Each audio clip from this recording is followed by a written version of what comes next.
Welcome back. Today we're going to talk about my top 10 games of all time. This list was surprisingly hard to make, as I have a lot of games that I love and will probably end up playing for the rest of my life. I tried to keep it to games I've played somewhat recently.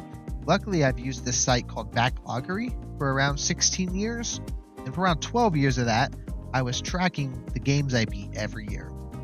It made it easier to make this list, but also helped stop me from picking games that I haven't played in 10 years, since I can't remember enough to talk in depth about them. But I wanted to lock in a list so I can come back in the future and see what's changed over the years. So if you want to join me on that journey, be sure to like, subscribe, and all that YouTube jazz. Now that's all out of the way, let's jump into the video. Number 10. NBA 2K. Now this one may be the black sheep of the list, mainly because it's a yearly sports game. But I've been buying random years for a while now, and every time I somehow put in 100 plus hours. I don't do the my team or my player, because paying extra money just isn't worth it to me after I've already paid for the game. I spend all my time in the my NBA mode with the Hornets, trying to give LaMelo the team he deserves, because he is my favorite player. This has become my I don't know what to play, so let's play a game or two of 2K. And I find it enjoyable, but at this point, I don't know if I'll continue to buy every year, as the last two were kind of outliers. As NBA 2K was Steam Deck verified from the start, but its shot meter was ass. So I wanted 2K26 to get back to a normal shot meter that I was used to. And with the ease of getting updated rosters, especially on PC, this may be what I play for the next few years, unless there is some crazy change to my NBA. Number 9. Metal Gear Solid Delta. With the remake coming out so recently, I almost didn't put this version on my list, as I didn't want any recency bias to get me. But I do love Snake Eater, and I've been wanting newer graphics in the movement editions for Metal Gear Solid 4 and the later released 3DS version of Snake Eater. And that's exactly what they gave me. It all started for me when I played the original Metal Gear Solid when I was in elementary school. Didn't get very far on my rental. I honestly think I got stuck trying to get to the first Ocelot fight. But then I played Metal Gear Solid 2 many years later. My friend and I got it used for cheap and decided to both play the hard mode on our first run, which, to put it simply, was not the most fun experience. I don't think I ended up playing 3 until after Subsistence released, due to being a broke kid, which for me was probably a good thing, as from what I've seen, I would never have clicked with the original Snake Eater camera, and probably wouldn't have enjoyed the game as much. This remake is still peak Kojima, and the setting is just as much fun as I remember. I loved the sneaking and the set pieces with the different bosses. It always felt so campy, but I wouldn't have it any other way. Then you get different difficulties for replays. It always continued to be my favorite Metal Gear Solid game since playing it back on the PS2. And I hope to get more Metal Gear Solid remakes like this from Konami in the future. Number 8. Legend of Heroes: Trails into Reverie. To say this game felt like Avengers Endgame to me would be an understatement. And just like Endgame, you have the culmination of the whole series up to this point, with pretty much every character you know and loved reappearing. It brought such a level of excitement that has been unmatched in gaming for me. And having different ways to use pretty much every character, whether in combat or outside of combat, was the perfect way to let fans play with their favorite characters one last time. It released at the perfect time in my life, as my daughter was born, so I was off work and replaying every game of the series in order.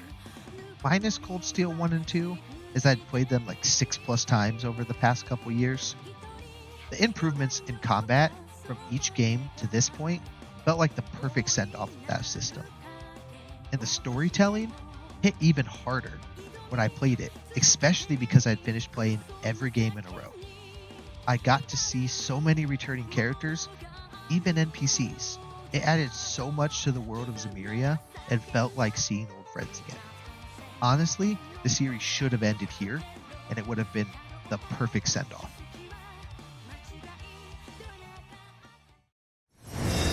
Number 7. XCOM 2. Man, I love this game so much. I remember working at GameStop and seeing the first game as an upcoming release, and I just had to look into it. It was everything I wanted from a strategy game since Final Fantasy Tactics. I could make custom characters to look like friends and family, and then if they died, there was no revives or Phoenix Downs, they were just gone. And to make it even crazier, you could miss shots to say 99% because that's XCOM, baby. Now you would think XCOM Enemy Unknown would be here since it got me into the series. But I put the most time into 2, as it was an improvement in almost every way for me. With more customization options, classes, and systems like concealments and timed objectives. Then, the release of the expansion, War of the Chosen, which went even further by adding the Chosen, which were boss level enemies that could show up at random during a mission, making it even harder to survive, and of course keep your team alive. It added even more with new factions, hero classes, and even more aliens joining the fray. It will join Final Fantasy Tactics as the standard for all future strategy games, but sadly, it seems like we will never get 3, let alone with Jake Sullivan at the helm. Number 6. Final Fantasy Tactics. Tactics was my first foray into strategy games. My uncle brought it with him on a family vacation, and I was already familiar with Final Fantasies 4, 6, and 7, so seeing Final Fantasy on the cover, I knew I had to play it. I spent pretty much all of the vacation just engrossed in this game. When it was time to leave, he ended up letting me borrow it, and as soon as I returned home, I played it non-stop. Eventually, after many struggles, you all know what I'm talking about, I finally beat it. From then on, the characters and story have always stuck with me, especially the political intrigue and the chess-like gameplay, which would influence my future interests in shows and games. It became the baseline for every future strategy game I played going forward.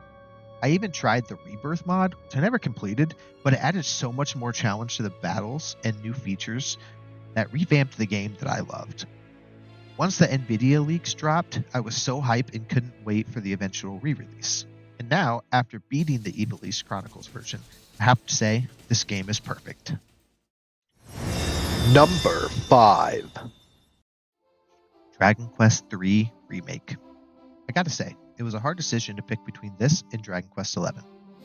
But I think the overall experience this remake gave ended up just edging out 11. Dragon Quest III is a shorter JRPG, but it packs so much content into that time just perfectly. This is a game I tried to play as a kid. My aunt had the Game Boy Color release, and I don't think back then I understood enough to really click with the mechanics. But as I got older, Dragon Quest VIII came out, and like most people, I just had to play that Final Fantasy XII demo. But I did eventually play and beat Dragon Quest VIII, as I remember playing a lot of the series on the NES. I did eventually buy that terrible port on the Switch to get a closer experience to the original Dragon Quest III. There is so much customization in this game.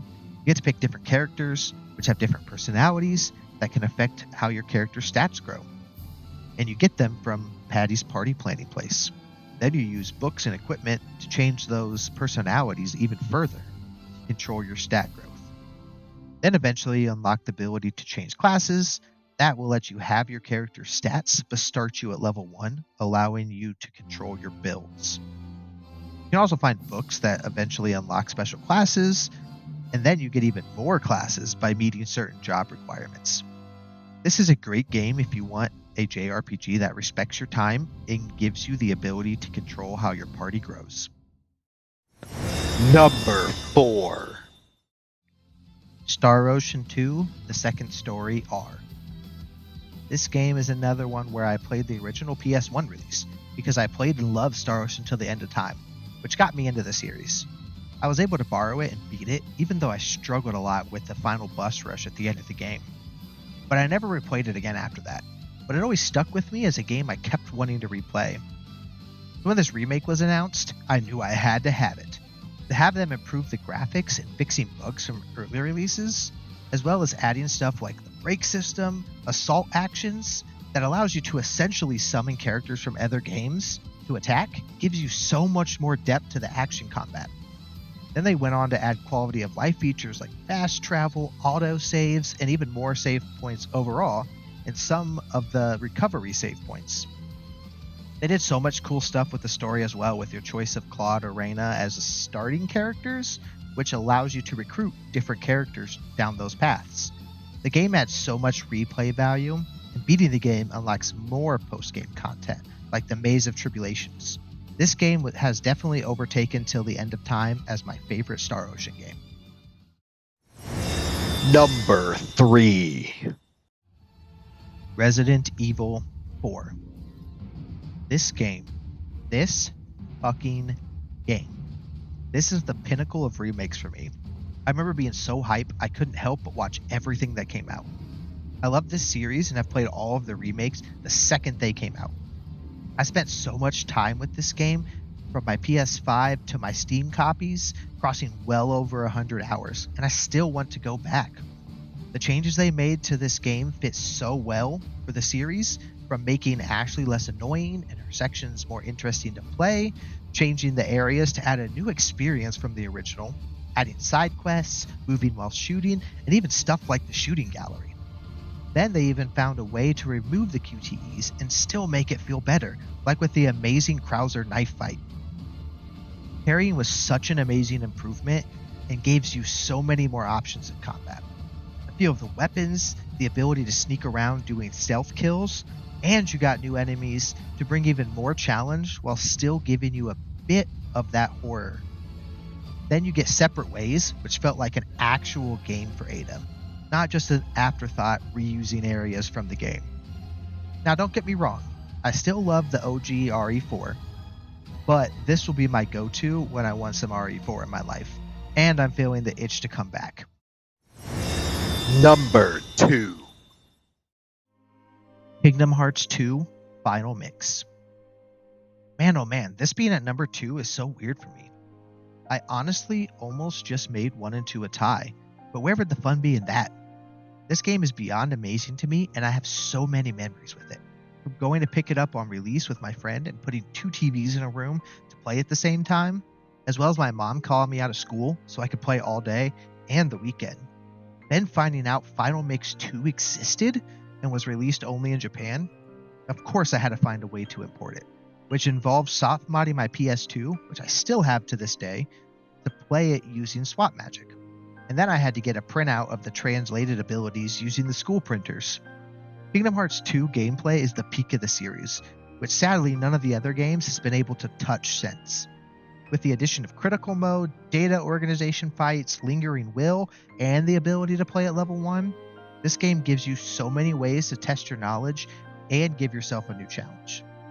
This game has set the bar with content, and I hope to see Kingdom Hearts 4 come close. But this is a comfort game for sure, and it will always be a yearly replay. This game and this series will always mean the world to me. Number 1. Final Fantasy IX.